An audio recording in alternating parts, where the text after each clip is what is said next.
তো আজকে আমার কৃষক ভাই, বুঝলেন না, কৃষক ভাই ভারতীয় টিমে ঈশান কিষান ধূমকেতুর মতন ব্যাট করেছে। 43 বলে 103 রান করেছে, 10টা ওভার বাউন্ডারি। ভাই যা ইনিংসটা ছিল, নিউজিল্যান্ডের বোলাররা বল করছে আর বল মাঠের বাইরে, বল মাঠের বাইরে।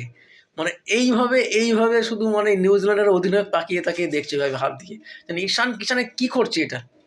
বিশ্বকাপের আগে ঈশান কিষান ফর্মে, বিশ্বকাপের আগে সূর্যকুমার ফর্মে, বিশ্বকাপের আগে হার্দিক পান্ডিয়া ফর্মে, বিশ্বকাপের আগে রিঙ্কু সিং ফর্মে।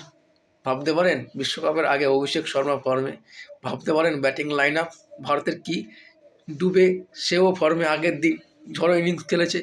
তো এই ভারতীয় টিমে যে ব্যাটিং লাইন আপ, সামনের টি-20 বিশ্বকাপ, এই যে ভারতীয় টিমে ব্যাটিং লাইন আপ ভাই, পঞ্চ পাণ্ডব।